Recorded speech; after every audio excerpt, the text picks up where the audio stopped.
Hi there, and welcome to Ruby's Ask Me Anything office hours.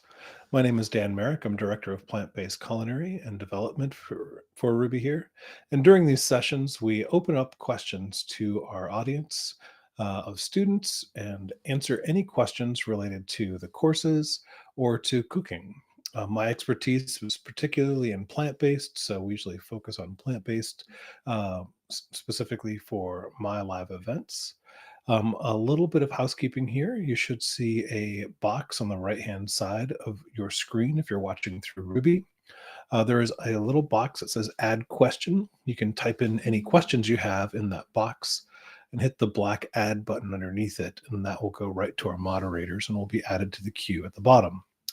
If you are wanting if you see a question that's on the side there that you would like to get answered sooner than later, you can always hit the heart icon and it will bring it up to the top of the queue.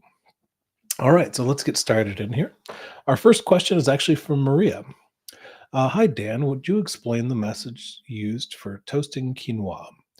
I know how you can sprinkle it over anything. Use simmer toasted quinoa when using it as the main ingredient in a dish. Yeah, so that's actually something that a lot of people will do. Typically, you want to, you know, give the quinoa a rinse beforehand too. You want to kind of, strain out anything as well too, just to make sure there's no impurities in it. But I usually soak it a little bit before I'm going to toast it, and that will get rid of some of the hulls as well. So you can kind of separate those out with the chinois. And then after you've toasted it after you've soaked it for about 20 minutes or so, it'll absorb a lot of that water, which is wonderful. Then you can put it into a saute pan and just put a little bit of water into it as well.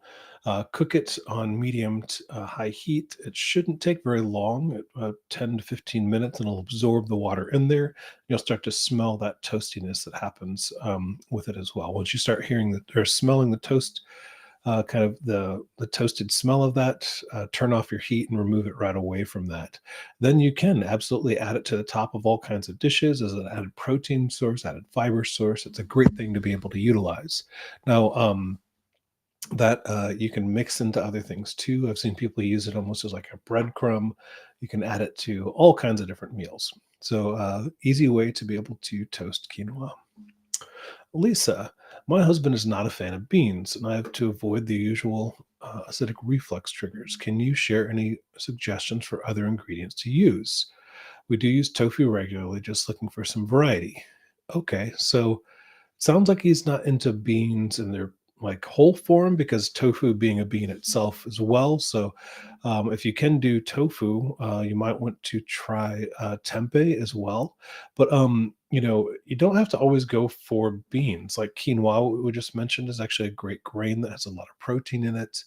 I'm a big fan of mushrooms and try to incorporate them into a lot of different meals as well. They give you that umami flavor as well that a lot of people are looking for. But beyond just going to beans, there's a whole variety of different vegetables out there that you can experiment with. Going for other kinds of grains might be a good suggestion if you're just trying to get the protein out of those as well, too. Right, Sandra. If you have to use canned beans, will washing them off thoroughly help get rid of a good amount of the sodium, or is there still a lot left in them? Yeah. So what happens is the sodium actually gets absorbed into the beans on those, Sandra. So try to look for a can that says no salt added. There are a lot of varieties out there.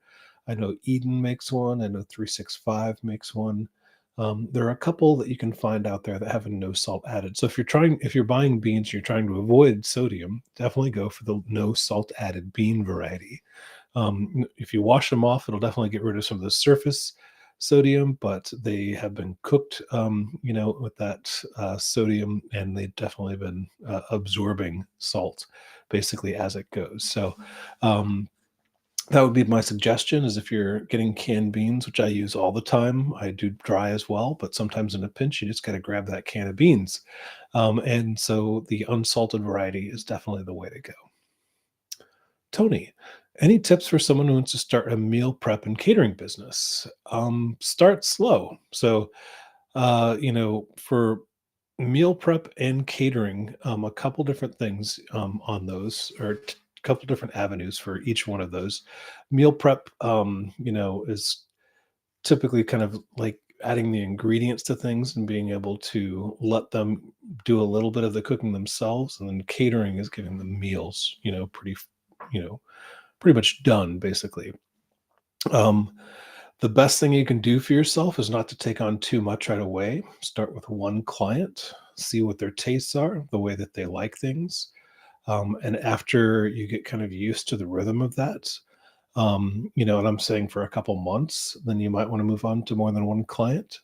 But you'll find that there is a lot to be able to get the rhythm of that just right. You'll see that you'll have to change up the recipes quite often to be able to keep them happy with what they're getting, and you will find a good way to use less time in the kitchen to get things done, right? So using the same ingredient in multiple dishes, for example.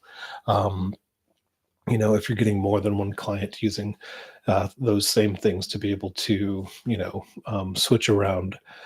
Finding if you want to do frozen versus fresh is another thing as well too. So I think just coming up with a good business plan for yourself is probably a great way to start. Remember to start slow. So start with one client, and then build yourself up kind of slowly through that is probably the best, kind of start I can tell you about catering and meal prep. What meal prep containers do you recommend someone for their clients? I heard that plastic is not the best to go with, though it must maybe cost effective. Yeah, so glass is wonderful, but it is very expensive. And if you're using it for, clients, that's going to add on quite a lot to the expense of this.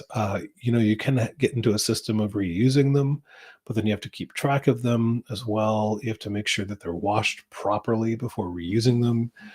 They can't just give them back to you, in any state. So you definitely want to. There's a lot of things to kind of think around those. Traditionally, people are using plastic for those, and there's a lot of different varieties on plastic containers out there. You're really just kind of looking for what fits your budget. You're looking for something also that is non BPA lined or have no BPA, because depending on what you're putting in it, those plastics can start to leach other materials into the food. But yeah, there's a lot out there. Glass would be great, but it's just very cost prohibitive.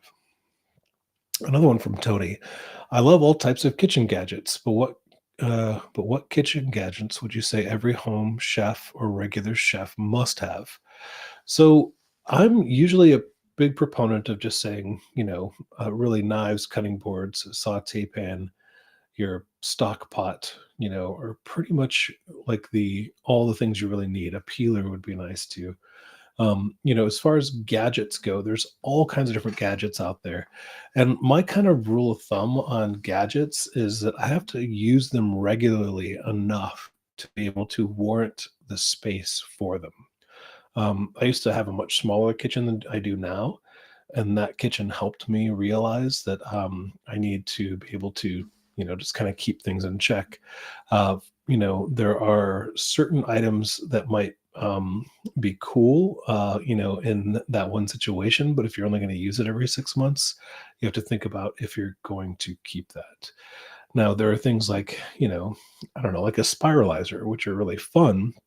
I actually own a spiralizer, but I don't use it a ton, right? So it ends up being in storage space downstairs. So when I need it, I can get it out.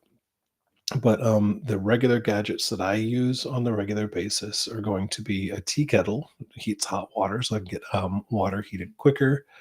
I do have like an Instapot, but I don't really use it that much. Um, yeah, I'm pretty non-fancy when it comes to equipment. I guess I do have a KitchenAid mixer that I'll use that I'll make fresh pasta with, and we'll do different baking things and projects with those. I use a Kamal, which is basically it heats tortillas on the back of my stove, and it pretty much lives there all the time, to do breakfast tacos in the morning for the kids, or other taco nights and stuff like that. I'm trying to think of anything else. There's not really a whole lot. Of gadgetry that I guess a Vitamix, a Vitamix and a food processor are two things that I used very regularly in catering. as well too. So those would probably be kind of the list there. And that's again, kind of depending on what you're doing and what kind of dishes you're making. That's probably the extended list. So a food processor, a good blender, a high-powered blender, maybe a KitchenAid mixer if you're doing a lot of baking or if you're making pasta. A tortilla press is always good if you're making tortillas a lot. And then some of the optional ones would be like the, Instapot, which you could do anything in Instapot, you could do in a pot as well too. But yeah, that's it. All right, I hope that helps. Mary, Chef Dan, I need to roast cashews for a recipe. This would be the first time. What is the best way to do this, and what are your do's and don'ts? So first of all, just take the cashews, make sure that they're all clean, that you're not getting any pebbles or anything in them. So kind of spread them out a little bit. And I'll put the oven to about 350 degrees, put down some parchment paper or something like that, and roast for about 15 minutes, checking about every 2 minutes to see how they're doing. So my biggest do is to check them constantly. Don't go too hot on the temperature for them because they'll cook quicker than you think they will. All right. I hope that helps, Mary. Heidi, what is the best way to care for a wood cutting board? That's a great question. So, best advice for caring for a wood cutting board is one, don't ever use it in a dishwasher. Don't soak it in hot water. You want to clean it with soap and water regularly, but a good vinegar bath on it is always good to be able to take out impurities, to be able to get any smells out as well too. Um, if you get always clean the food off of it. So if there's something that seems a little stuck on it, make sure to scrape that off of it when cleaning. If you get a spot or something, you can always use baking soda to be able to pull out some of the spots or things that are soaking into that wood. And then oil it every so often. They'll start to dry out. So just take a little coconut oil or, they make a special oil or wax for them as well too. But I usually just go with the food safe oils to be able to oil them. And wipe off the excess to be able to do for that. But yeah, so wood cutting boards are definitely my preference. If you're doing meats of any kind, I would, recommend using plastic instead, just because they're easier to put in a dishwasher and not worry about. But for wood, those are my tips for you. Pauline, hello, Chef Dan. I'm curious about using sill pads. What are the benefits outside of easier cleanup, better than parchment paper? Is it only for no oil baking or roasting? Thank you. So a couple questions in there. Is it? Yes, it's definitely great for cleanup. Is it better than parchment? I would say that I like it better than parchment just because it's not creating as much, you know, waste for it, but it also parchment paper has its uses, so like steamers, like when I'm doing a steamer basket of like, um, you know, dumplings or bao buns or something like that, I'll use parchment paper and still put it, holes in it between the bamboo steamer or something like that. It's great for no oil baking and roasting, but you can use it for oil baking and roasting as well too. They work great just to be able to keep your pans cleaner and make it easier to be able to clean up for certain. They do help conduct the heat a little bit better, what I've seen as well too. So for the roasting process, especially in no oil, that works wonderfully. And in no oil baking and roasting, a lot of times you're putting a little bit of liquid over the whatever you're baking and roasting. So that helps to be able to keep the mess down as well too. So yeah, I do love a silpat. I don't use it all the time, but they are a good thing to be able to have. Sandra, can you cooked beans from scratch? Yeah, so you can definitely freeze cooked beans. I usually do them in smaller batches, so like a half a cup, is probably good, just so you have it and they'll thaw well, and they won't be just all stuck in one big puck. But I would say about 6 months on them is probably about as long as you want to be able to do them. I usually keep them in a mason jar when I'm freezing them as well too. Leave a little bit of room in them because sometimes the water and the ice from the freezer will help them expand a little bit. But absolutely, you can freeze cooked beans. Oh, try not to cook them all the way too. If you know that you're going to freeze some of them, try to par cook them a bit so you can cook them a little bit when they come out. Mary, Chef Dan, I have a marinade for tofu that calls for 3 tablespoons of oil. What can I use in price of the oil. The recipe also calls for a teaspoon of toasted sesame oil, but I just omit that. Okay, so it's really hard for me to tell what kind of marinade you're making. But for tofu, and it calls for oil, you probably will be able to just omit it and just use the marinade for the tofu instead. Now, if it's like just oil and a bunch of seasonings, you're gonna have to figure out another way for that liquid to be able to help the seasoning stick to the tofu. So a little bit of water or something might be able to help with that as well. It could be a vinegar, but that might be too potent for it, depending on what your marinade is. So replacing it with water instead of the oil might help. You might just not need as much water as the oil.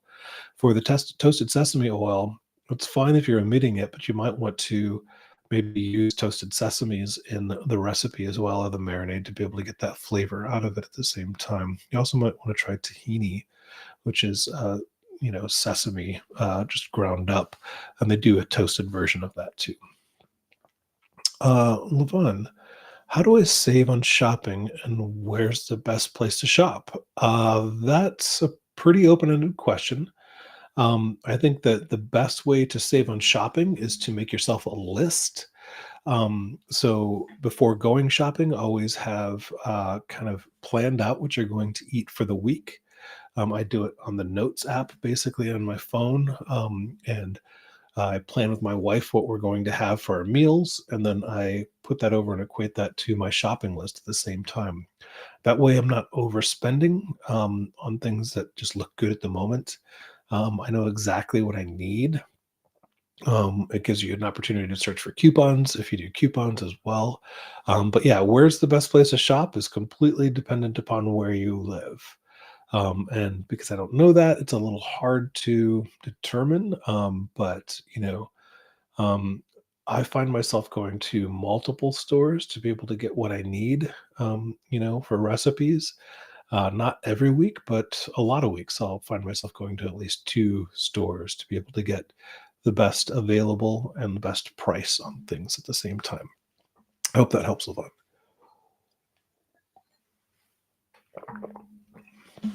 Anna Marie, I had a couple utter fails this past weekend. I tried a couple recipes using nutritional yeast. I have used nutritional yeast in the past, and my dishes turned out okay. Any advice? That without any if I don't know how it failed. So, using nutritional yeast is a very normal thing. In fact, I used probably 3 different dishes this weekend that had nutritional yeast in it. I'm not sure if that's what went wrong with the dish, but without knowing what you were cooking, how you were cooking it, or where nutritional yeast was used in it, it's a little hard to answer that. Sorry, Hannah.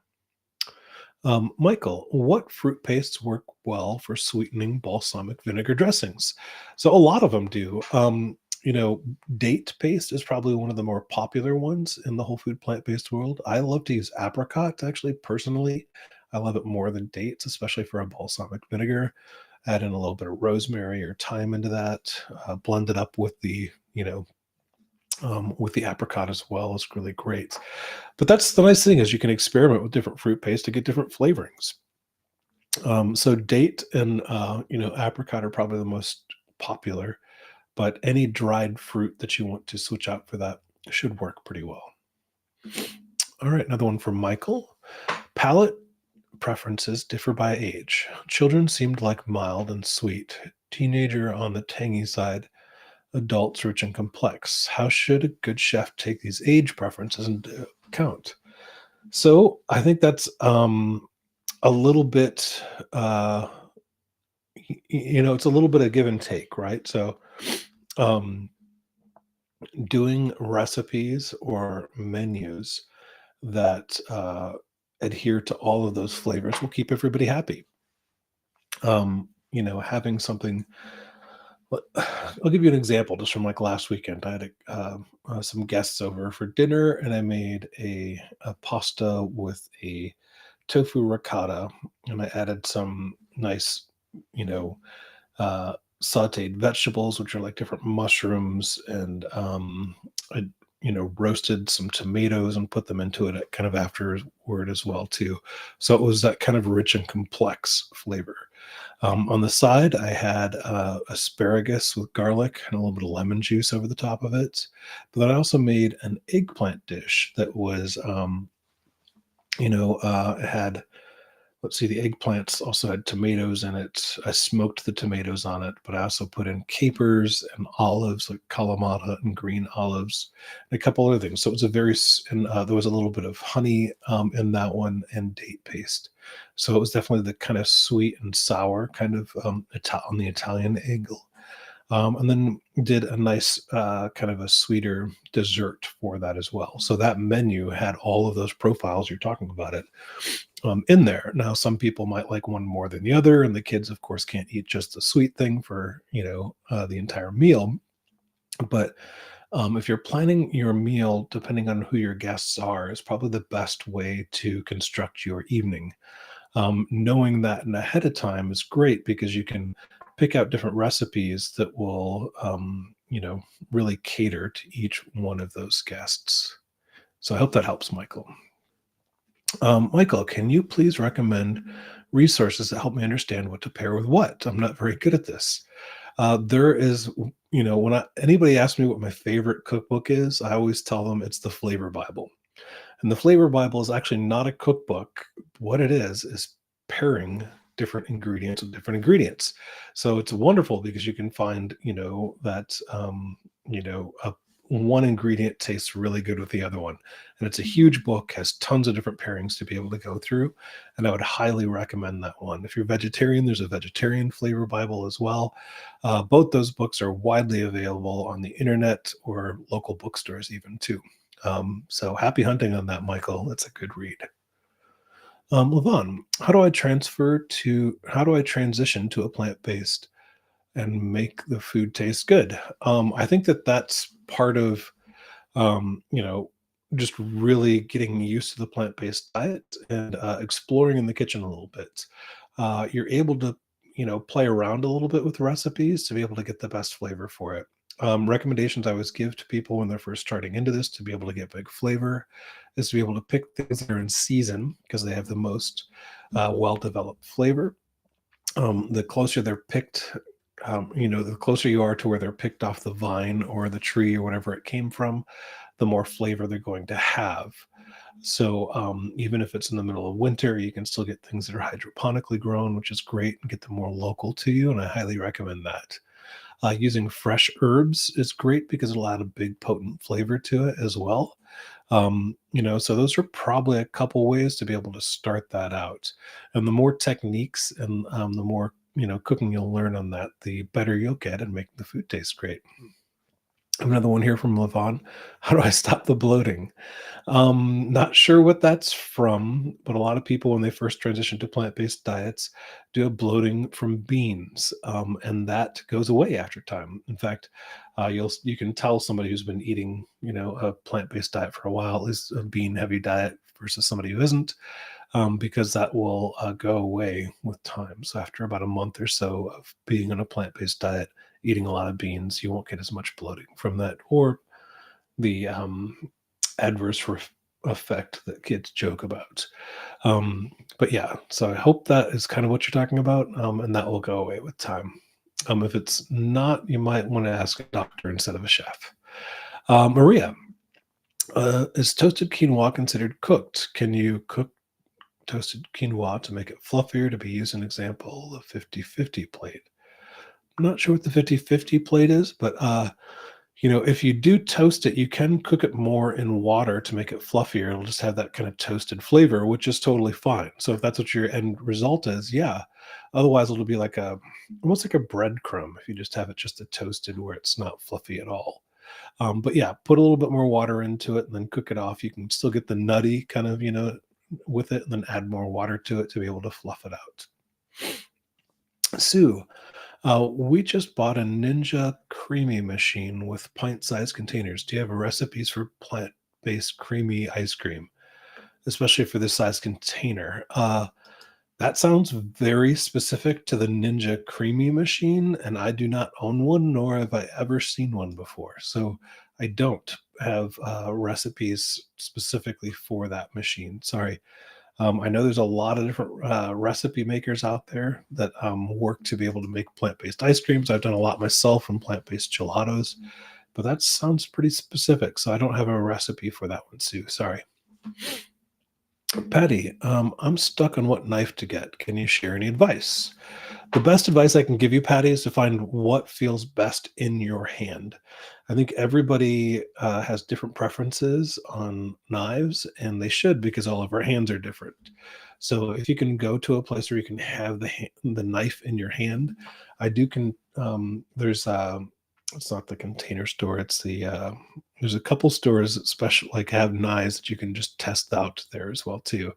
They're in malls a lot. I can't think of what they're called right now, but and they will do cooking demos and stuff like that. But if you find a place that has a lot of knife varieties, usually you can hold them in your hand to see which one works best for you. Um, Now put them down on a cutting board if you can to be able to see what it'll feel like as you hold them. Should be pretty balanced in your hand as well too.